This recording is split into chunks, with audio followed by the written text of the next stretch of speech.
Hi, me! Welcome to my first impression. Diba?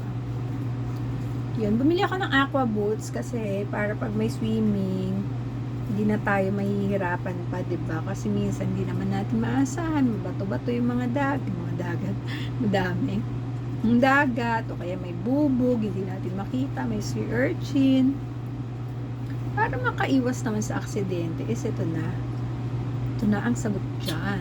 Tsaka, syempre may mga parts na madulas, di ba, hindi natin yung maiiwasan. Kaya kailangan, para maiwasan natin ang aksidente, ay mag-aqua shoes tayo. Di ba? Marami tong colors and sizes na available. May mga types din na gusto niyo yung mga high-end na mga designs, ganyan, yung durability, mga average, yun na 600. Pero ito, 200 plus lang. It will serve its purpose naman. So, ayan. Ang ganda, makapal yung kanyang swelas, maganda yung tahi, at ang pagkakadikit, ayan, oh. Ito yung kanyang tahi, and stretchable siya. So, ihahag niyo talaga ang inyong mga paa. So, ano pang hinihintay niyo mga mi? Umorder na kayo. Andyan na yung link sa Yellow Basket or nasa comment.